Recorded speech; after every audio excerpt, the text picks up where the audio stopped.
सर्वांचं पुन्हा एकदा टर्निंग पॉईंट्स या ऑनलाईन एज्युकेशन प्लॅटफॉर्मवर हार्दिक स्वागत आहे. सॅनिटरी इन्स्पेक्टरचं पुस्तक कसं वाचायचं आहे आणि स्वच्छता निरीक्षक पोस्ट कशी काढायची आहे या अनुषंगाने स्वच्छता निरीक्षक तांत्रिक डायरी या पुस्तकाचा अभ्यास study plan 30 days study plan या संदर्भाचा आपण व्हिडिओ बनवत आहोत. ओके, तर त्या अनुषंगाने आपण आजच्या ह्याच्यामध्ये पाहणार आहोत अन्न स्वच्छता. ॲक्च्युली पुस्तकामध्ये पार्ट एफ पाहिजे होतं, परंतु ते चुकून प्रकरण 2 झालेले पार्ट डीमध्येच. ओके, 685 ते 724. आणि आजच तुम्हाला मुंबई महानगरपालिका जे MPW पेपर झाला त्यामध्ये आलेले सर्वच्या सर्व PYQ देखील वाचायचे आहेत. अन्न स्वच्छता हा प्रकरण ॲड करायचं कारण काय, मीरा भाईंदरला जो काही पेपर झाला मीरा भाईंदर त्यामध्ये MPW होतं, अन्न स्वच्छता दिलं, म्हणजे एक प्रकारे ती सॅनिटरी इन्स्पेक्टरचीच पोस्ट होती, तर ते दिलं होतं. मग ते परीक्षेच्या अगोदर आल्यामुळं मी ते टॉपिक तुम्हाला अन्न स्वच्छतामध्ये सरळ स्पष्ट दिलेलं आहे. सगळं 360 डिग्री अँगलचा विचार करून कुठलाही पॉईंट राहणार नाही याची काळजी मी घेतलेली आहे. तर आज तुम्हाला अन्न स्वच्छता हा पॉईंट जो आहे तो वाचायच्या सोबत नवी मुंबईचे सर्व PYQ किमान 2 वेळेस वाचायचं आहे. PYQ किमान 2 वेळेस वाचायचं आहे. बघा, आता ठरल्याप्रमाणे आपण 20 दिवसाचं प्लॅन केलं होतं. 20 दिवसात पुस्तक वाचून झाले तर आपल्या 18व्या दिवशीच पूर्ण होत आहे. परंतु डे 19 आणि डे 20 या 2 दिवसामध्ये तुम्हाला रिव्हिजन डे ठेवायचा आहे. Revision PYQ. ओके, तर कारण हे बघा, तुम्हाला वाटत असेल की बा सर काय असं सांगायला, रीड लेस रिवाइज मोर या तत्वाचा वापर करून तुम्हाला एक प्रकारे अभ्यासाची दिशा मिळते. तर 19 आणि 20वा दिवस आपण रिव्हिजनसाठी ठेवलेला आहे. ॲटलिस्ट एक दिवस 19वे तरी करायचे.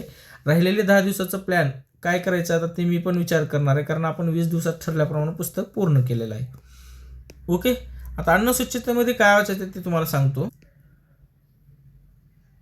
हे आपलं सॅनिटरी इन्स्पेक्टरचं पुस्तक जे आहे स्वच्छता निरीक्षक तांत्रिक डायरी, हे पुस्तक अवेलेबल आहे. हे तुम्हाला मार्केटमध्ये उपलब्ध आहे, तुम्ही बघू शकता. 550 किंमत जरी असली तरी ते योग्य ते डिस्काउंटचं तुम्हाला ते पुस्तक मिळून जाईल. ओके, त्यानंतर आज हे सगळे पॉईंट्स पाहिलं, इंडेक्स पाहिलेला आहे. इंडेक्सप्रमाणे पॉईंट आहेत. कोणी काही म्हटलं असेल तरी कॉन्फिडन्स आहे मला की आम्ही योग्य ते कंटेंट दिलेला आहे. तर त्या संदर्भात बघा, अन्न स्वच्छतेसंदर्भात बऱ्याच गोष्टी तिथं कव्हर केलेल्या आहे.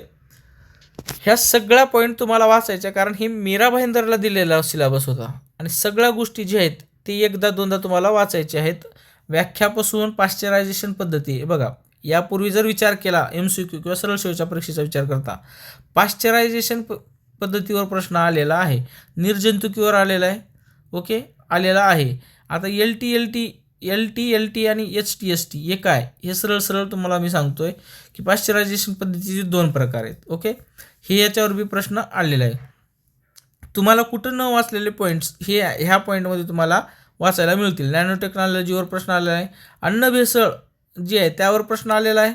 अन्न भेसळ जे अन्न सुरक्षा मानक अधिनियम 2006 जे आहे ॲक्ट, त्यावर प्रश्न आलेला आहे. हे जे ॲगमार्क आहे, अधिनियम आहे, हे सगळं वर्ष लक्षात ठेवा. WHO, FAO आणि WTO या संघटनेचे मुख्यालय आणि स्थापना वर्ष आणि सध्याचे प्रमुख कोण आहेत हे तुम्हाला लक्षात ठेवायचे आहे. जर अन्नविषयक कायदे व नियम आणि संघटना यामध्ये विचारलं गेलं तर. ओके, अन्न कचरा व्यवस्थापन, याची डेफिनेशन, हे सगळं आहे ना. डम्पिंग, कंपोस्टिंग, शेतीवाडी खत, हे सगळं कन्सेप्च्युअल आहे. बायोगॅसवर यापूर्वी प्रश्न आलेला आहे. बायोगॅसमध्ये मिथेन वायू तयार होते वगैरे अशा प्रकारचे प्रश्न आलेले आहेत. त्यात काही असं अवघड प्रकरण नाही, परंतु 2 वेळेस वाचलं तरी तुम्हाला ते लक्षात येऊन लागेल. जर समजा काही असतील एक्स्ट्रा पॉईंट्स तर ते नोट स्वरूपात तुम्हाला इथं उपलब्ध करून देईल. आता अन्न स्वच्छतेमध्ये पोषण हा जो टॉपिक आहे, अन्न स्वच्छता प्लस पोषण एकमेकाला पूरक असेल असे समजा. पोषणमध्ये तुम्ही जीवनसत्वे, प्रथिने, कर्बोदके, त्यानंतर स्निग्ध पदार्थ, खनिज द्रव्य हे सगळं वाचलेलं आहे, जे पूर्णपणे आपण कव्हर केलेलं आहे. अन्न कचरा व्यवस्थापन सोबत घनकचरा व्यवस्थापन, हे दोन्ही गोष्टी व्यवस्थितरित्या तुम्हाला कन्सेप्ट क्लिअर होईल असं वाचायचं आहे. त्यानंतर पार्ट एफ म्हणण्यापेक्षा मागील प्रश्नपत्रिकेतील प्रश्न, नवी मुंबईला जी प्रश्नपत्रिका झाली होती ती जवळपास SIच्या प्रश्नपत्रिकेच्या पॅटर्ननुसार होती. तर त्यातील सगळे तांत्रिक प्रश्न जे आहेत ते पुस्तकात देखील दिलेले आहेत. इव्हन तुम्हाला ग्रुप वाईज सोडवायला, विदाऊट ग्रुप वाईज सोडवायला SIच्या मेंटरशिप प्रोग्राम जो आहे 149चा त्यामध्ये ते ॲड केलेले आहेत. ते देखील तुम्ही सोडवा, वाचा. काही नाही झालं तर ही शांतपणे वाचायचं आहे. मुंबई मनपाचे बुद्धिशी आरोग्य कर्मचारी तांत्रिक प्रश्न आहेत ते सर्व वाचायचे आहेत. ओके. कुठलीही शंका असेल तर हा संपर्क क्रमांक आहे आणि टेलिग्रामचं चॅनल तर तुम्ही बघितलेलं आहे. ओके. 89965313 आणि @आरोग्य एक्झाम टेलिग्राम चॅनल जॉईन करा तुम्ही. आरोग्य एक्झाम त्याच्यावर तुम्हाला व्हिडिओ बघायचे नसतील तर तिथं मजकुरा स्वरूपात देखील मी थोडक्यात माहिती देत असतो. Okay. Thanks for watching this video. आवडला तर नक्की शेअर करा, सबस्क्राईब करायला विसरू नका.